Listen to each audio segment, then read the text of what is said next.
भज गोविंदम। हे मोह से ग्रसित बुद्धि वाले मित्र, गोविंद को भजो, गोविंद का नाम लो, गोविंद से प्रेम करो, क्योंकि मृत्यु के समय व्याकरण के नियम याद रखने से आपकी रक्षा नहीं हो सकती है। हे मोहित बुद्धि, धन एकत्र करने के लोभ को त्यागो, अपने मन से इन समस्त कामनाओं का त्याग करो, सत्यता के पथ का अनुसरण करो, अपने परिश्रम से जो धन प्राप्त हो उससे ही अपने मन को प्रसन्न रखो।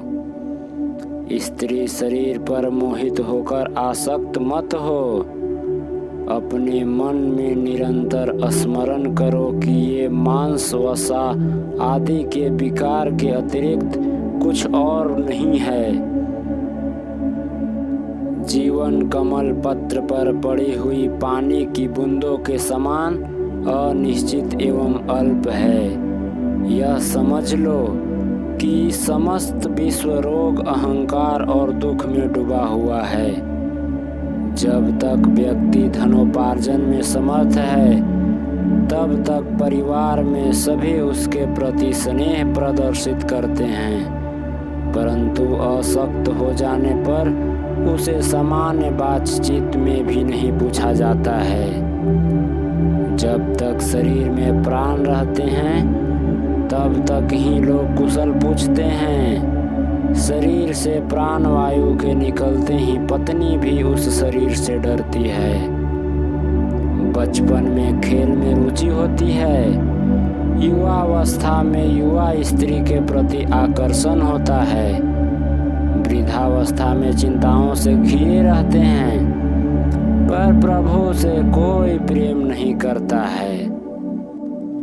कौन तुम्हारी पत्नी है, कौन तुम्हारा पुत्र है, ये संसार अत्यंत विचित्र है। तुम कौन हो, कहाँ से आए हो बंधु, इस बात पर तो पहले विचार कर लो। सत्संग से वैराग्य, वैराग्य से विवेक, विवेक से स्थिर तत्व ज्ञान और तत्व ज्ञान से मोक्ष की प्राप्ति होती है। आयु बीत जाने के बाद काम भाव नहीं रहता, पानी सूख जाने पर तालाब नहीं रहता, धन चले जाने पर परिवार नहीं रहता और तत्व ज्ञान होने के बाद संसार नहीं रहता। धन, शक्ति और यौवन पर गर्व मत करो, समय क्षण भर में इनको नष्ट कर देता है। इस विश्व को माया से घिरा हुआ जानकर तुम ब्रह्मा पद में प्रवेश करो। दिन और रात, शाम और सुबह, सर्दी और बसंत बार बार आते जाते रहते हैं। काल की इस क्रीड़ा के साथ जीवन नष्ट होता रहता है, पर इच्छाओं का अंत कभी नहीं होता है। तुम्हें पत्नी और धन की इतनी चिंता क्यों है? क्या उसका कोई नियंत्रक नहीं है? तीनों लोकों में केवल सज्जनों का साथ ही इस भव सागर से पार जाने की नौका है। बड़ी जटाएं, केश रहित सिर, बिखरे बाल, कसाय भगवा वस्त्र और भांति भांति के वेश, ये सब अपना पेट भरने के लिए ही धारण किए जाते हैं। अरे मोहित मनुष्य, तुम इसको देख कर भी क्यों नहीं देख पाते हो? क्षीण अंगों, पके हुए बालों, दांतों से रहित मुख और हाथ में दंड लेकर चलने वाला वृद्ध भी आशा पास में बंधा रहता है। सूर्यास्त के बाद रात्रि में आग जलाकर और घुटनों में सर छिपाकर सर्दी बचाने वाला, हाथ में भिक्षा का अन्न खाने वाला, पेड़ के नीचे रहने वाला भी अपनी इच्छाओं के बंधन को छोड़ नहीं पाता है। किसी भी धर्म के अनुसार ज्ञान रहित रहकर गंगा सागर जाने से, व्रत रखने से और दान देने से 100 जन्मों में भी मुक्ति नहीं प्राप्त हो सकती है। देव मंदिर या पेड़ के नीचे निवास, पृथ्वी जैसी सैया, अकेले ही रहने वाले, सभी संग्रहों और सुखों का त्याग करने वाले वैराग्य से किसको आनंद की प्राप्ति नहीं होगी। कोई योग में लगा हो या भोग में, संग में आसक्त हो या निसंग हो, पर जिसका मन ब्रह्म में लगा है वो ही आनंद करता है, आनंद ही करता है। जिन्होंने भगवत गीता का थोड़ा सा भी अध्ययन किया है, भगवत रूपी गंगा जल का कण भर भी पिया है, भगवान कृष्ण की एक बार भी समुचित प्रकार से पूजा की है, यम के द्वारा उनकी चर्चा नहीं की जाती है, बार बार जन्म, बार बार मृत्यु, बार बार माँ के गर्भ में शयन, इस संसार से पार जा पाना बहुत कठिन है। हे कृष्णा, कृपया करके मेरी इससे रक्षा करें।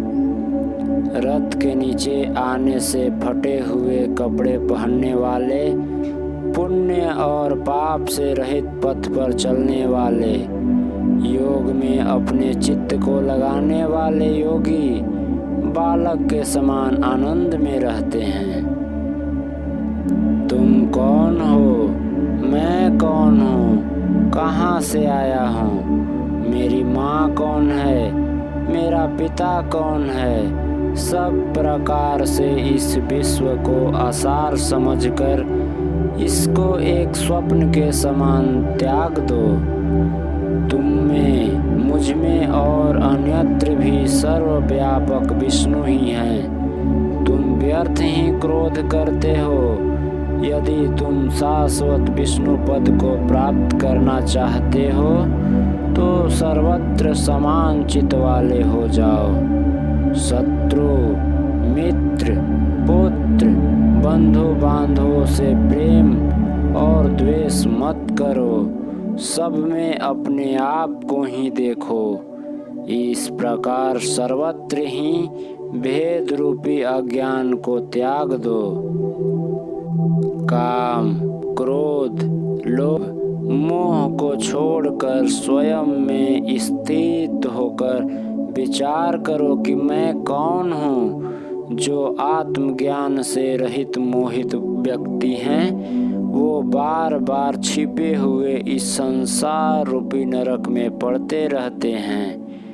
भगवान विष्णु के सहस्त्र नामों को गाते हुए उनके सुंदर रूप का अनवरत ध्यान करो। सज्जनों के संग में अपने मन को लगाओ और गरीबों को अपने धन से सेवा करो। सुख के लिए लोग आनंद भोग करते हैं, जिसके बाद इस शरीर में रोग लग जाते हैं।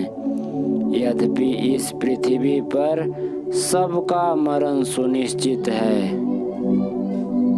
फिर भी लोग पापमय आचरण को नहीं छोड़ते हैं।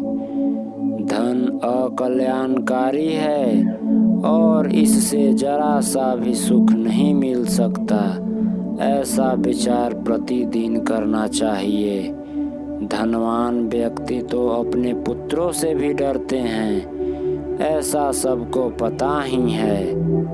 प्राणायाम, उचित आहार, नित्य इस संसार की अनित्यता का विवेक पूर्वक विचार करो। प्रेम से प्रभु नाम का जाप करते हुए समाधि में ध्यान दो, बहुत ध्यान दो। गुरु के चरण कमलों का ही आश्रय मानने वाले भक्त बनकर सदैव के लिए इस संसार में आवागमन से मुक्त हो जाओ। इस प्रकार मन एवं इंद्रियों का निग्रह कर अपने हृदय में विराजमान प्रभु के दर्शन करो। गोविंद को भजो, गोविंद का नाम लो, गोविंद से प्रेम करो, क्योंकि भगवान के नाम जप के अतिरिक्त इस भव सागर से पार जाने का अन्य कोई मार्ग नहीं है।